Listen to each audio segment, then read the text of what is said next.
question de M. Avi Assouli à M. le ministre de l'Intérieur sur le bilan des zones de sécurité prioritaires à Marseille. La parole est à M. Avi Assouli. Merci, Monsieur le Président. Monsieur le Ministre, les zones de sécurité prioritaires ont été mises en place il y a maintenant 16 mois à Marseille. Certains quartiers, que vous connaissez bien, des 8e, 9e, 10e et 11e arrondissements, ont intégré ce dispositif ambitieux qui aborde avec responsabilité les difficultés que subissent leurs habitants. En multipliant les moyens et spécificités de tous les acteurs de la police nationale, le dispositif des ZSP propose une réponse innovante et pertinente aux difficultés que vivent les Français de ces quartiers qui attendent depuis trop longtemps que l'insécurité soit efficacement combattue et que leurs conditions de vie s'améliorent enfin. Le dispositif concerne les efforts et les moyens sur un nombre réduit d'objectifs. Lors de la création des ZSP, il était précisé que ces objectifs se devaient d'être partagés, ciblés, évolutifs et adaptés aux particularismes des territoires concernés. Ce caractère évolutif des objectifs auxquels les ZSP ambitionnent de répondre permet aux dispositifs déployés de s'adapter aux réalités de terrain de ces quartiers, d'en cerner leur évolution pour que les réponses soient toujours plus efficaces et afin de lutter contre l'insécurité que subissent les habitants. Pouvez-vous nous dire, Monsieur le Ministre, quel bilan a été effectué de cette première année d'existence des ZSP à Marseille, si des faiblesses ont été relevées et dans quelle mesure les dispositifs déployés ont été adaptés pour répondre aux besoins des populations de ces quartiers de façon durable et concrète? Merci, Monsieur le Ministre. La parole est à Monsieur le ministre de l'Intérieur. Monsieur le Président, Monsieur le député, cher Avi Assouli, le gouvernement ne faiblira pas, mais nous savons en même temps que régler les problèmes dont souffre Marseille prendra du temps, car trop d'années, la ville a été abandonnée à son sort, et notamment ces quartiers que vous évoquiez. Nous avons pris nos responsabilités, et le gouvernement a doté Marseille des moyens à la hauteur des enjeux.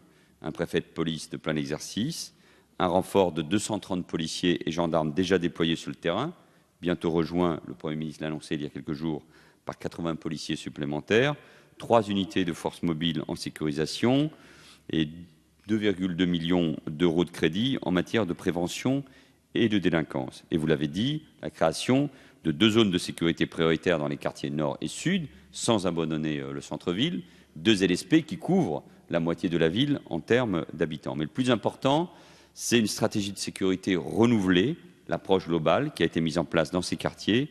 Elle conjugue, vous l'avez dit, dans un effort de coordination, je crois, sans précédent, les actions en matière de répression, de dissuasion, d'amélioration du cadre de vie et d'action sociale. Tous les services de police travaillent ensemble et avec méthode, cité par cité, sur des objectifs bien précis. La lutte contre les stupéfiants est bien sûr l'objectif numéro 1, car on ne pourra pas ramener durablement l'ordre républicain dans les quartiers de Marseille sans démanteler les trafics. Cet engagement s'est déjà traduit par des résultats que je crois incontestables. Depuis le début de l'année, sur la ville de Marseille, les atteintes à l'intégrité physique reculent de 13,2%, les atteintes aux biens de 8,3%, les vols avec violence de 21,1% et les cambriolages de 4,2%. 24 cités sur une quarantaine ont déjà été traitées dans le cadre de cette approche globale. 1914 personnes ont été interpellées, 394 épaves retirées et 229 armes saisies. Vous voyez que je suis d'une précision diabolique. Monsieur le député, vous l'avez souligné, une des forces des dispositifs déployés dans les ZSP réside dans leur adaptabilité. L'action menée par les services de police est évaluée et adaptée au gré de l'évolution de la situation sur le terrain. Par exemple, les cités qui ont déjà bénéficié de l'approche globale peuvent faire l'objet d'opérations ponctuelles de redéploiement de forces en sécurisation si des signes de réimplantation des trafics apparaissent, ce qui est souvent malheureusement le cas.